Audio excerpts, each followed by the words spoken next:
Starfield is our first new universe in over 25 years. And it will be less spectacular than what you want us to believe, for you to have more pre-sales, Mr. Howard. And yeah, I know, it's marketing, but that's not a reason to leave the trick uncommented. And if you want to know how our dear Todd is trying to outsmart us and what is the actual reason for no vehicles in Starfield, just keep watching. Intro!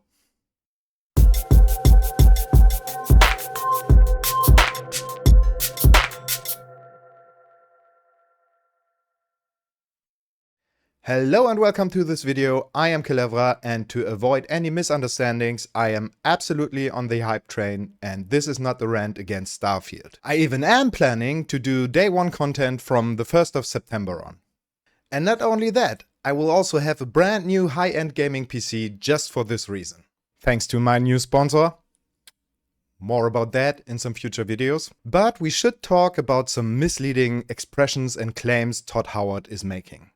And don't worry, it's not like Starfield is going to become a Fallout 76-like disaster. But what and how some stuff was shown in that reveal trailer might lead to some wrong expectations.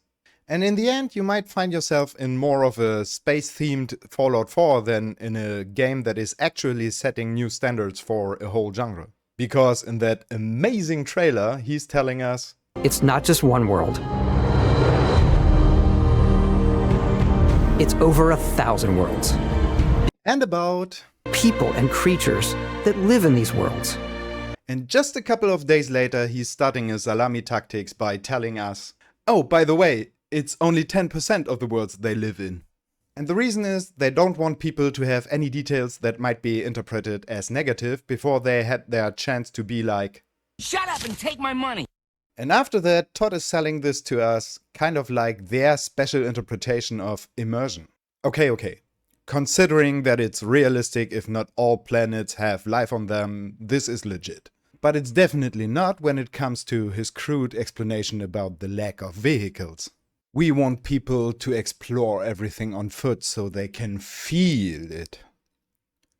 Feel.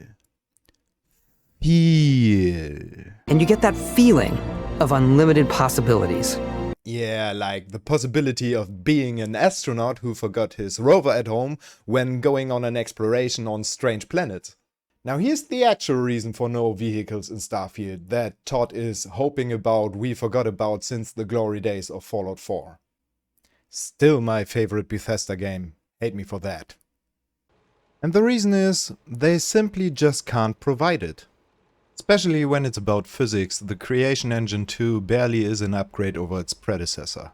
So basically it is still the same old engine Fallout 4 and even Skyrim were made with, and almost 1.5 decades old. It still can't handle collisions or dynamic movement in multiple directions, and it is not capable of the render speeds that are necessary to let the world appear in time when a vehicle moves through it at a decent speed. The result is, it looks stupid, causes countless clipping errors, and yeah, better no vehicles than this. In Fallout 4, the post-apocalyptic scenario as the named reason for no vehicles was a great and credible lie to cover that. But now for Starfield it is, we want you to walk. Personally, when asked for the vehicles, I wished Todd Howard would have said something like this. Oh yeah, vehicles. See, the engine still is not good for that. But there's a ton of other things to do, and you won't miss them.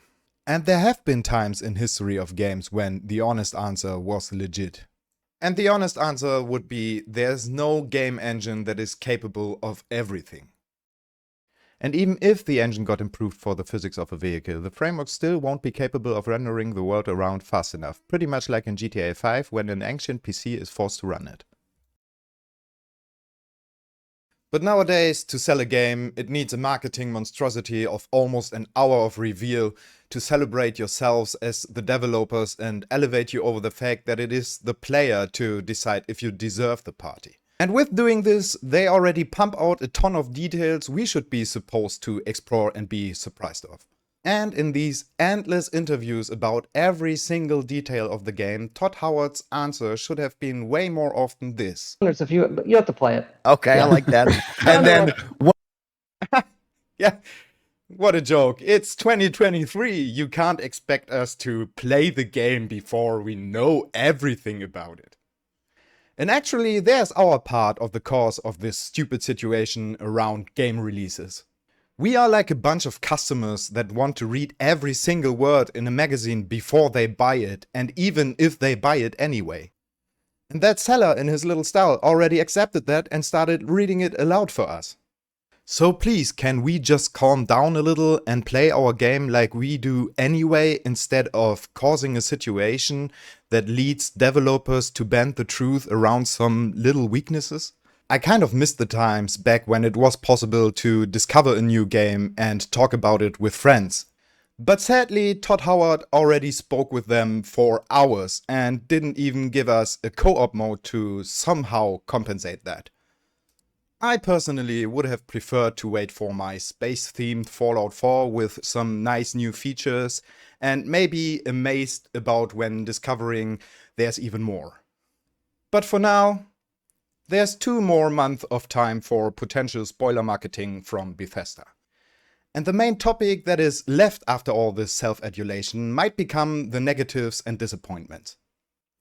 And this is not how a subculture should work. That's it for today, and as I said before, I am absolutely hyped about this game and I think it will be amazing. And I will be there to stream it on the 1st of September. So if you want to get spoiled or can't start yourself for whatever reason, don't forget to subscribe to this channel. If you liked this video, please leave a thumb up and a comment down below. And now, thanks for watching, see you next time, bye.